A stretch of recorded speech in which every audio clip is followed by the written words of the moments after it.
ಇವರು ಮಹೇಂದ್ರ ರೆಡ್ಡಿ ಅವರು ಸ್ವತಃ ಹೋಗ್ಬಿಟ್ಟು ಪೋಸ್ಟ್ಮಾರ್ಟಮ್ನ ನೋಡುವಂಥ ರಿಕ್ವೆಸ್ಟನ್ನು ಇಡ್ತಾರೆ ಅವ್ರ ಮುಂದೆ. ಪೊಲೀಸ್ ಅದಕ್ಕೆ ಒಪ್ಪಲ್ಲ, ಬಟ್ ಆದ್ರೂ ನನ್ನ ಹೆಂಡತಿ ಪೋಸ್ಟ್ಮಾರ್ಟಮ್ ನಾನು ಹೋಗಿ ನೋಡಬೇಕು, ನಾನು ಡಾಕ್ಟರ್ ಅಲ್ವಾ, ನಾನು ಹೋಗಿ ನೋಡಬೇಕು ಅನ್ನೋ.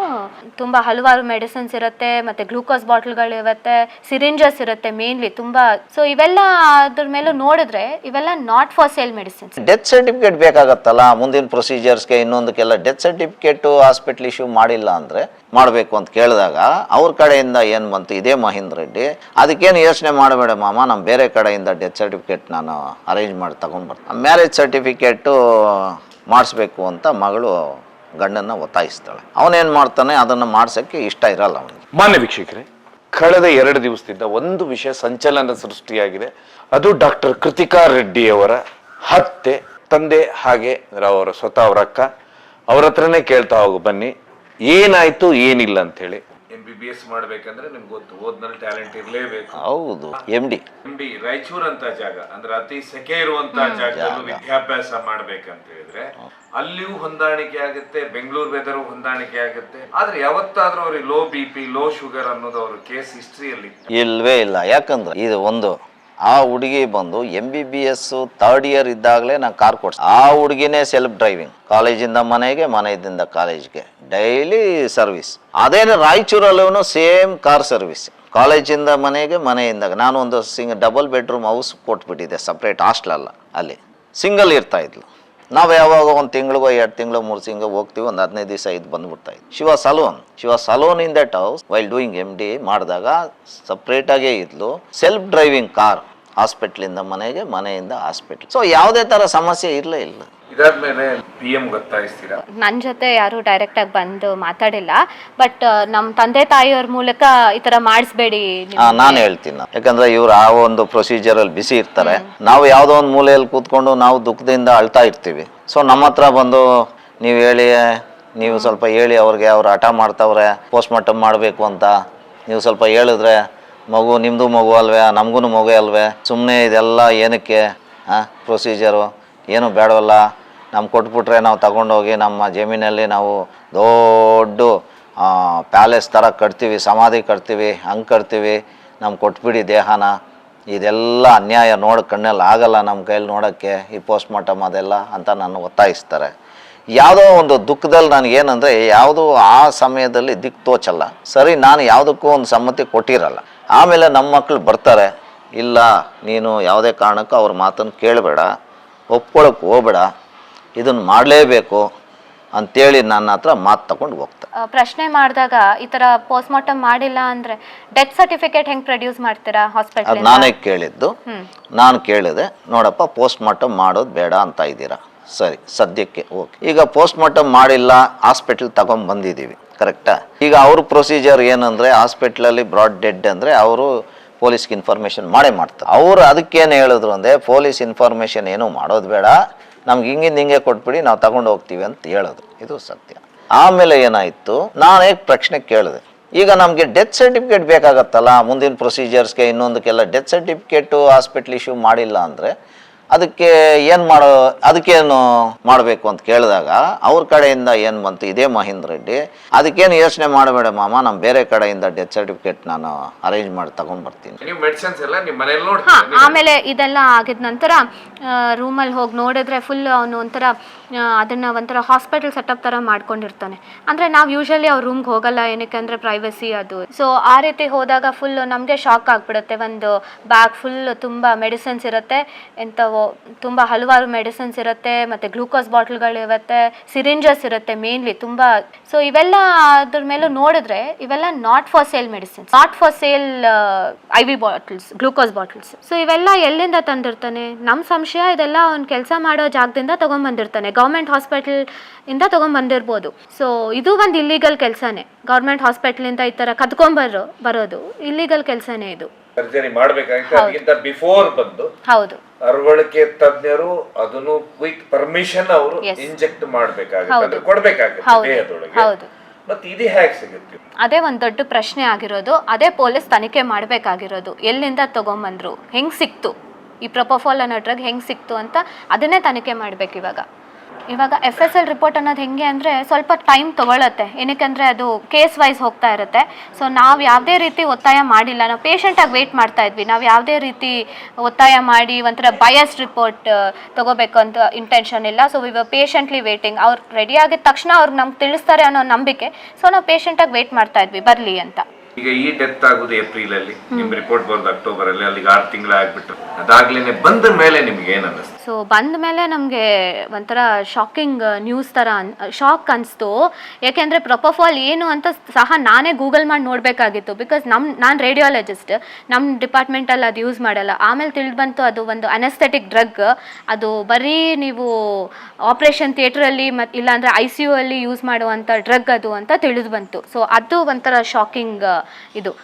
ಆಮೇಲೆ ಅನಿಸ್ತು ಇವನಿಗೆ ಹೆಂಗೆ ಸಿಕ್ತು, ಅದು ಇಲ್ಲೀಗಲ್ ಅಲ್ವಾ, ಹಾಸ್ಪಿಟ್ಲಿಂದ ಹೊರಗೆ ತರೋದೇ ಒಂದು ಇಲ್ಲೀಗಲ್ ಕೆಲಸ, ಅದು ಹೆಂಗೆ ತೊಗೊಂಬರ್ತಾರೆ ಅದೊಂದು. ಅದೇ ಈ ರೀತಿ ಪೇರೆಂಟ್ಸ್ಗೆಲ್ಲ ಒತ್ತಾಯ ಮಾಡಿಕೊಂಡು ತುಂಬ ಹೊತ್ತು ನೀವು ನೋಡಿ, ನೀವು ಯೋಚನೆ ಮಾಡಿ, ಇದು ಈ ಥರ ಎಲ್ಲ ಕುಯ್ದಾಕ್ಬಿಡ್ತಾರೆ, ನಿಮ್ಮ ಕೈಯಲ್ಲಿ ಅದು ನೋಡೋಕ್ಕಾಗಲ್ಲ ಸೊ ಅಂತ ಹೇಳಿಬಿಟ್ಟು ತುಂಬ ಹೊತ್ತು ತಳ್ಕೊಂಡು ಹೋಗ್ತಾರೆ. ಬಟ್ ಆದ್ರೂ ನಾವು ಇದು ಅರ್ಜೆಂಟಾಗಿ ಮಾಡಿಸ್ಲೇಬೇಕು, ಇದು ತಡ ಮಾಡೋದು ಬೇಡ ಅಂತ ಹೇಳಿಬಿಟ್ಟು ನಾವು ಪೊಲೀಸ್ ಸ್ಟೇಷನ್ಗೆ ಹೋಗಿ UDR ಮಾಡಿಸಿ ಎಲ್ಲ ಪ್ರೊಸೀಜರ್ಸ್ ಮಾಡಿಸಿ. ಈಗ ಅಲ್ಲಿ ಹಾಸ್ಪಿಟ್ಲಲ್ಲಿ ಅವರು ಏನು ಮಾಡ್ತಾರೆ, ಪೋಸ್ಟ್ ಮಾರ್ಟಮ್ಗೆ ದೇಹನ ತಗೊಂಡು ಒಳಗಡೆ ಹೋಯ್ತಾರೆ. ಹೋದಾಗ ಇವ್ರು ಏನಂತ, ಈ ಮಹೇಂದ್ರ ರೆಡ್ಡಿ ಏನಂತ ಮಾಡ್ತಾನೆ, ಅದು ನೀವು ಅಲ್ಲಿದ್ರಲ್ಲ ಅದನ್ನ ಇರೋರು ಅಲ್ಲಿದ್ದವರು ಹೇಳೋ ಪ್ರಕಾರ ಏನಂದರೆ, ಇವರು ಮಹೇಂದ್ರ ರೆಡ್ಡಿಯವರು ಸ್ವತಃ ಹೋಗ್ಬಿಟ್ಟು ಪೋಸ್ಟ್ಮಾರ್ಟಮ್ನ ನೋಡುವಂಥ ರಿಕ್ವೆಸ್ಟನ್ನು ಇಡ್ತಾರೆ ಅವ್ರ ಮುಂದೆ. ಪೊಲೀಸ್ ಅದಕ್ಕೆ ಒಪ್ಪಲ್ಲ, ಬಟ್ ಆದ್ರೂ ನನ್ನ ಹೆಂಡತಿ ಪೋಸ್ಟ್ಮಾರ್ಟಮ್ ನಾನು ಹೋಗಿ ನೋಡಬೇಕು, ನಾನು ಡಾಕ್ಟ್ರ್ ಅಲ್ವಾ, ನಾನು ಹೋಗಿ ನೋಡಬೇಕು ಅನ್ನೋ ರಿಕ್ವೆಸ್ಟನ್ನು ಇಡುವಂಥದ್ದು. ನಾನು ಒಳಗಡೆ ಪರ್ಮಿಷನ್ ಕೊಡಿ, ನಾನು ಒಳಗಡೆ ಹೋಗಿ ನೋಡಬೇಕು, ಪೋಸ್ಟ್ ಮಾರ್ಟಮ್ನ ನಾನೇ ನೋಡ್ಬೇಕಲ್ಲಿ, ನೀವು ನನಗೆ ಪರ್ಮಿಷನ್ ಕೊಡಿ ಅಂತ ಗಲಾಟೆ ಮಾಡ್ತಾನೆ. ಇವು ಡಾಕ್ಟರ್ಸೇ ಇರ್ತಾರೆ ನಮ್ಮ ಕಡೆಯಿಂದನೇ 3 ಜನ. ಒಂದು ವೇಳೆ ನಿಮ್ಮನ್ನು ಬಿಟ್ಟರೆ ಒಳಗಡೆ ಪೊಲೀಸ್ ಅವ್ರಿಗೆ ಹೇಳ್ತಾರೆ, ಒಂದು ವೇಳೆ ಇವ್ರನ್ನೇನಾದ್ರೂ ಒಳಗಡೆ ಬಿಟ್ಟರೆ ನಮ್ಮನ್ನು ನೀವು ಬಿಡಬೇಕಾಗತ್ತೆ ಒಳಗಡೆ. ಯಾಕೆಂದರೆ ನಾವು ಡಾಕ್ಟ್ರುಗಳಲ್ಲ, ಅವನೊಬ್ಬನೇ ಡಾಕ್ಟ್ರ್ ಅಲ್ಲ. ಸೊ ಅವ್ರನ್ನ ಬಿಟ್ಟರೆ ನಮ್ಮನ್ನು ಬಿಡಿ, ಸೊ ಅವರಿಲ್ಲ, ಯಾರನ್ನೂ ಬಿಡಲ್ಲ, ಬಿಡಿ. ತುಂಬ ಆ್ಯಕ್ಟಿವ್ ಹುಡುಗಿ, ತುಂಬ ಇಂಟೆಲಿಜೆಂಟ್. ಆರೋಗ್ಯ ಸಮಸ್ಯೆ ಅಂದರೆ ಏನೇನೂ ಇರಲಿಲ್ಲ. ಬಿಕಾಸ್ ನಾನು ಡಾಕ್ಟ್ರೆ, ಮತ್ತು ಅಮ್ಮ ನಮ್ಮ ಚಿಕ್ಕಮ್ಮನೂ ಡಾಕ್ಟ್ರೆ. ಸೊ ಎಲ್ಲ ನಾವು ಜಾಯಿಂಟ್ ಫ್ಯಾಮಿಲಿಲೇ ಇದ್ದಿದ್ದು ಮುಂಚೆಯಿಂದನೂ, ಚಿಕ್ಕವ್ರು ಇರಬೇಕಾದ್ರಿಂದನೂ. ಸೊ ಆಬ್ಸಲ್ಯೂಟ್ಲಿ ಏನೂ ಕಾಯಿಲೆ ಇರಲಿಲ್ಲ, ಏನೂ ಇಲ್ಲ. ಆವಾಗ ಚಿಕ್ಕಪುಟ್ಟ ಈ ಥರ MBBS ಓದಬೇಕಾದ್ರೆ, ಇಲ್ಲಾಂದರೆ MD ಮಾಡಬೇಕಾದ್ರೆ ಸ್ವಲ್ಪ ಸ್ಟ್ರೆಸ್ ಲೆವೆಲ್ಸ್ ಜಾಸ್ತಿ ಇರುತ್ತೆ, ಓದುವಂಥ ಜಾಸ್ತಿ ಇರುತ್ತೆ, ಮತ್ತು ನೈಟ್ ಡ್ಯೂಟೀಸ್ ಆ ಥರ ಇರಬೇಕಾದ್ರೆ ಸ್ವಲ್ಪ ಗ್ಯಾಸ್ಟ್ರೈಟಿಸ್ ಆಗುವಂಥದ್ದು ಅಷ್ಟೇ. ಮತ್ತು ಮಾತ್ರೆ ತೊಗೊಂಡ್ರೆ ಸರಿ ಹೋಗೋದು. ಇತಿಹಾಸ ಏನಿತ್ತು ಸರ್? ಮದುವೆ ಮಾಡ್ತೀರಾ ನೀವು, ಆ ವ್ಯಕ್ತಿಯ ಇತಿಹಾಸ ಏನಿತ್ತು? ಅವ್ನ ಮನೇನ ನೀವು ನೋಡ್ಲಿಲ್ವಾ? ಈಗ ನೋಡಿದ್ವಿ, ಇದು ಹೆಂಗೆ ಅಂದರೆ ಅರೇಂಜ್ ಮ್ಯಾರೇಜ್. ಇದು ಫಸ್ಟ್ ಪಾಯಿಂಟ್. ಹೊಸ ಸಂಬಂಧ ಅಂದರೆ ನಮ್ಮ ಸಂಬಂಧಿಕರು ಅಲ್ಲದೆ ಇದು ಹೊಸ ಸಂಬಂಧ. ಸೊ ಇದರಲ್ಲಿ ನಾವು ಸ್ವಲ್ಪ ಕೆಲವರು ನಮ್ಗೆ ಗೊತ್ತಿರೋರು, ಆ ಊರಲ್ಲಿರೋರನ್ನ, ಅವರು ಸ್ವಲ್ಪ ಒಂದು ಕೆಲವು ನೆಂಟರನ್ನ ಎಲ್ಲ ವಿಚಾರಿಸಿದಾಗ, ಇಲ್ಲ ಒಳ್ಳೆ ಫ್ಯಾಮಿಲಿ, ಹುಡುಗನು ಒಳ್ಳೆಯವನು ಅನ್ನೋದೊಂದು ಅಭಿಪ್ರಾಯ ಆ ಸಮಯಕ್ಕೆ ನಮಗೆ ತಿಳಿಸಿರ್ತಾರೆ. ಈಗ ಅದು ನಮ್ಗೆ ಈಗ ಗೊತ್ತಾಗಿರೋ ವಿಷಯ ಏನಂದರೆ, ಇವನು ಟ್ವಿನ್ ಇನ್ನೊಬ್ಬ ಇದ್ದಾನೆ, ನಾಗೇಂದ್ರ ಅಂತ. ಯಾಕಂದರೆ ಇವರಿಬ್ಬರು ಟ್ವಿನ್ಸ್. ಇವೊಂದು ಕೇಸ್ ಆಗಿದೆ, ಯಾವುದೋ ಒಂದು ಹುಡುಗಿಗೆ ಒಂದು ಮೋಸ ಮಾಡಿ ಇವನು ಆ ಹುಡುಗಿ ಕೇಸ್ ಹಾಕಿ, ಇವ್ರ ಮೇಲೆ HL ಪೊಲೀಸ್ ಸ್ಟೇಷನಲ್ಲಿ ಕೇಸ್ ಹಾಕಿ, ಆ ಕೇಸ್ ಬಂದು ಒಂದು 2018ರಿಂದ ನಡೀತಾ ಇರ್ತದೆ. ಅದರಲ್ಲಿ ಏನು ಮಾಡಿರ್ತಾರೆ, ಇವನು ನಾಗೇಂದ್ರ ಅನ್ನೋನು, ಇವನು ಟಿನ್ ಅವನು A1 ಆಗಿರ್ತಾನೆ, ಮಹೇಂದ್ರ ಅನ್ನೋನು A2 ಆಗಿರ್ತಾನೆ, ಇವ್ರ ಅಣ್ಣ ಒಬ್ರು ಇರ್ತಾನೆ, ಅವನು A3 ಅಂತ ಆಗಿರೋದನ್ನ FIR ಅಲ್ಲಿ ನೋಡಿ ತಿಳಿದು ಬಂದಿರುತ್ತೆ. ಈಗ ಸುದ್ದಿ ಗೊತ್ತಾಗ್ತಾ ಇದೆ ನಮಗೆ ಈ ತರ ಇದೆ ಅಂತ.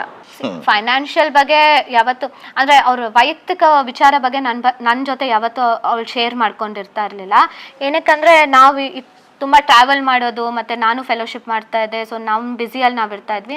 ವಿಷಯ ನಾನು ಹೇಳ್ತೀನಿ, ಈ ಮಗಳಿಗೆ ಮದುವೆ ಆದ್ಮೇಲಿಂದ ಇವನು ಯಾವುದೇ ಒಂಥರ ಆರ್ಥಿಕವಾಗಿ ಆ ಮಗುನ ಒಂದು ಯಾವುದೇ ಒಂದು ಹಣಕಾಸಿನ ಆ ಮಗುಗೆ ನೇರವಾಗಿ, ಇಲ್ಲ ಒಂದು ಏನೋ ಒಂದು ಶಾಪಿಂಗ್ ಆಗಲಿ, ಏನೋ ಒಂದು ಬಟ್ಟೆ ಆಗಲಿ, ಒಂದು ಒಡವೆ ಆಗಲಿ, ಒಂದು ಬರ್ತ್ಡೇ ಆಗಲಿ, ಎಲ್ಲೋ ಒಂದು ಕಡೆ ಒಂದು ಟ್ರಿಪ್, ಒಂದು ಟೂರ್ ಆಗಲಿ, ಅವೆಲ್ಲ ಏನು ಪೂರೈಸ್ತಾ ಇಲ್ಲ. ಒಂದೊಂದು ತಿಂಗಳಲ್ಲಿ ಎಲ್ಲೂ ಏನೂ ಆಗಲಿಲ್ಲ.